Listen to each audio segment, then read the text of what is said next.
दिया है आर्टिकल्स के बारे में कि an article is a kind of determiners. Article एक तरीके का डिटरमाइनर ही तो है। आर्टिकल एक तरीके का डिटरमाइनर होता है, किसी नाउन के पहले लगता है, उस नाउन के नेचर को बताता है। अब देखिए, ये जो आर्टिकल होते हैं ना, ये दो तरह के होते हैं। आगे हम बढ़ेंगे तो सब कुछ क्लियर हो जाएगा।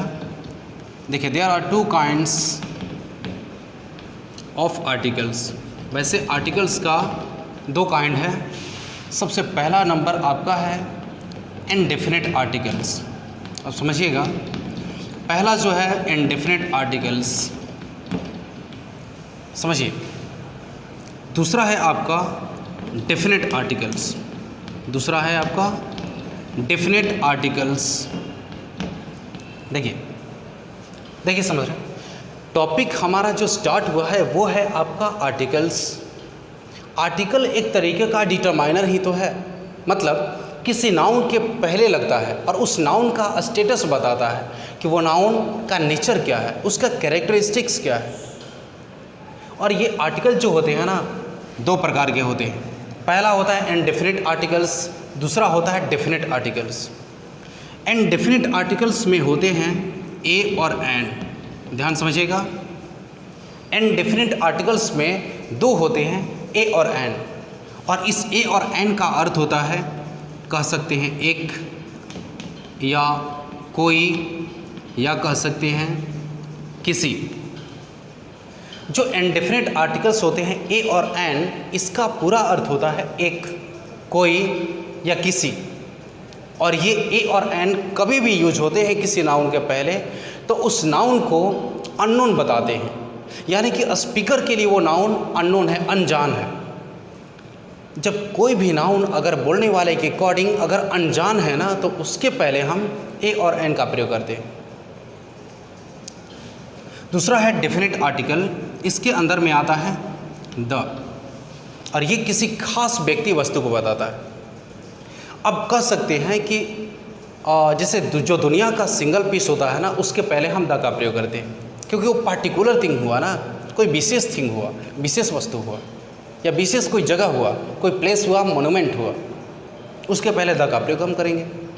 जैसा सूरज, उसके पहले हम द का प्रयोग करेंगे, क्योंकि सूरज दुनिया का सिंगल पीस है। अब देखिए, एक आर्टिकल्स है जो दो प्रकार के होते हैं। अब इसको नोट कर लीजिएगा। अब इसमें हम थोड़ा आगे बढ़ेंगे, जिसमें हम समझेंगे कि आखिर इनडेफिनिट आर्टिकल्स होता क्या है। देखिए, इनडेफिनिट आर्टिकल्स आखिर होता क्या है।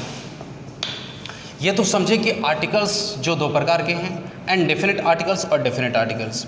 ये इनडेफिनिट आर्टिकल्स जो है ये होते क्या है, इसका डेफिनेशन क्या बोलता है। तो ये दिया है कि इट इज़ यूज्ड बिफोर, मतलब इनडेफिनिट आर्टिकल जो कि ए और एन है, इसका प्रयोग होता है बिफोर द नाउन, वैसे नाउन के पहले, which is unknown to the speaker. ध्यान समझिएगा, अननोन टू द स्पीकर। अब इसको ध्यान से समझिएगा। इनडेफिनिट आर्टिकल में दो आता है ए और एन, और ए और एन का प्रयोग होता कहाँ पर है, इनडेफिनिट आर्टिकल का प्रयोग होता कहाँ पर है, बोला है कि इट इज़ यूज्ड, इसका प्रयोग किया जाता है, मतलब इनडेफिनिट आर्टिकल का प्रयोग किया जाता है बिफोर द नाउन, वैसे नाउन के पहले, which is unknown to the speaker, जो स्पीकर के लिए यानी कि बोलने वाले के लिए जो अनजान है, अननोन है। जब भी कोई नाउन बोलने वाले के लिए अगर कोई अनजान है तो उसके पहले हम इनडेफिनिट आर्टिकल यानी कि ए और एन का प्रयोग हम करते हैं। जैसे एग्जांपल हम समझ सकते हैं। देखिए, मैं एक एग्जांपल लिख रहा हूँ, शायद आपको शौक कर दे। Rohan is waiting outside. ध्यान समझिएगा, जो आपका एग्जांपल क्या दिया गया। रोहन इज़ वेटिंग आउटसाइड, कोई रोहन आपका इंतज़ार कर रहा है, समझिएगा।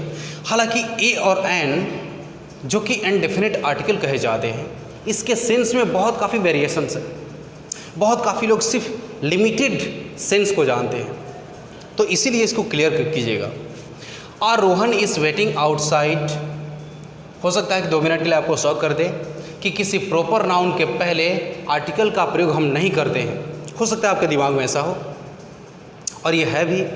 किसी पर्सन, कोई भी व्यक्ति का नाम जब होता है ना, उसके पहले आर्टिकल का प्रयोग हम कभी नहीं करते हैं, लेकिन यहाँ पर हुआ है इसमें। अब है क्या चीज़? एंड डेफिनेट आर्टिकल का जो नेचर होता है वो चीज़ इसमें दिखा रहा है। अब देखिएगा, सपोजिंग हम इस क्लास में पढ़ रहे हैं, हम लोग पढ़ाई कर रहे हैं, हम लोग पढ़ाई में बिजी हैं, हम आर्टिकल्स को पढ़ रहे हैं, हम कुछ काम कर रहे हैं, हम रेडी हैं, कुछ मोटिवेटेड हैं, कंसंट्रेटेड हैं पॉइंट की तरफ। तब तक सपोजिंग कोई मेरा दोस्त जो सिटी से आया है, टाउन से आया है, वो बाहर आया है, और मेरी सिस्टर या मेरा ब्रदर जो छोटा भाई या बहन है, वो दौड़ते हुए मेरे पास में आया या आई, और वो बोली कि एक लड़का आया है, कोई लड़का आया है जिसका नाम रोहन है, वो आपका इंतज़ार कर रहा है बाहर। ये छोटा जो लड़का या लड़की मेरे को आकर बताया कि कोई रोहन नाम का लड़का जो बाहर इंतज़ार कर रहा है, क्या इस लड़का या लड़की के लिए वो रोहन अनजान था? ऐसा लग रहा है। यानी कि जो छोटा बच्चा या बच्ची मेरे को ये आकर बताया कि कोई रोहन नाम का लड़का बाहर इंतज़ार कर रहा है, इस छोटे बच्चे के लिए वो रोहन अनजान था।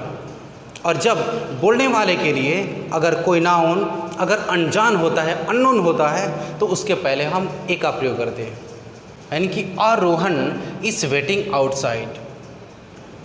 इस ए का अर्थ एक होता है, कोई होता है, किसी होता है। अब यहाँ पे इस सेंटेंस में इसका अर्थ क्या है? कोई रोहन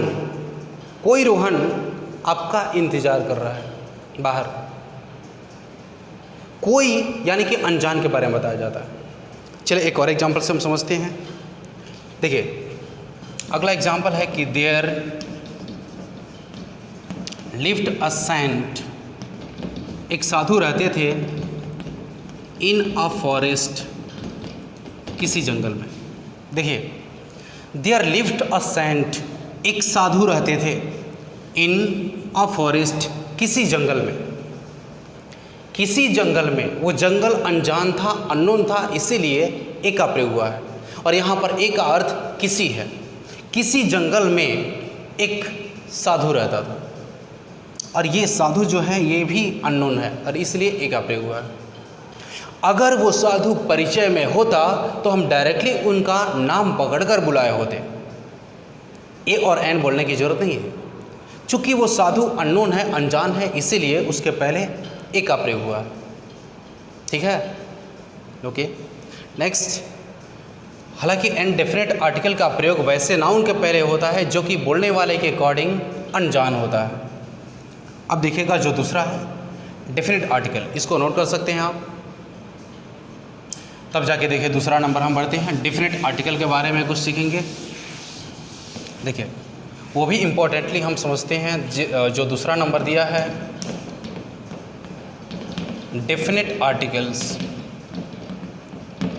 डेफिनेट आर्टिकल्स, इसका प्रयोग दिया है कि it is used before the noun, before the noun which is known to the speaker. अब समझिएगा इसमें क्या है, इनडेफिनेट आर्टिकल और डेफिनेट आर्टिकल में अंतर क्या है। डेफिनेट आर्टिकल्स बोला है कि इट इज़ यूज्ड, इसका प्रयोग किया जाता है। डेफिनेट आर्टिकल के अंदर में आता है सिर्फ द, जिसे दी कहते हैं। इसका प्रयोग किया जाता है बिफोर द नाउन, वैसे नाउन के पहले, which is known to the speaker, जो बोलने वाले के लिए परिचित में है, परिचय में है। जैसे एक सेंटेंस अगर हम लिखें, the sun rises in the east. The sun rises in the east, सूरज पूरब में उगता है। इसमें सन के पहले द का प्रयोग हुआ है। यानी कि वैसा कोई भी नाउन अगर स्पीकर के लिए, बोलने वाले के लिए अगर वो परिचय में है, स्पीकर को पहले से पता है उस नाउन के बारे में, तो उसके पहले द का प्रयोग हम करते हैं। जिसे the sun rises in the east, या दूसरा पहचान हम कह सकते हैं कि जो दुनिया का सिंगल पीस होता है ना, उसके पहले हम द का प्रयोग करते हैं। एक बार फिर से मैं रिपीट कर दूं, जो दुनिया का सिंगल पीस है उसके पहले हम द का प्रयोग करते हैं। सूरज दुनिया का सिंगल पीस है एंड दैट्स वाई हम द का प्रयोग किए। एक और एग्जांपल अगर मैं बोल दूं, जैसे हाँ द ताजमहल, उसके लिए हमने शॉर्ट में लिखा the Taj is sine of love. तो द ताजमहल जो है ना वो प्यार की निशानी है, जिसे शाहजहाँ ने अपनी लवर के बारे में मतलब उसकी याद में बनवाया था। ताजमहल बोलने वाले के अकॉर्डिंग बोलने वाले के को पहले से ही पता था, दैट्स वाई इसके पहले हमने क्या लगाया, द का प्रयोग किया। ठीक है।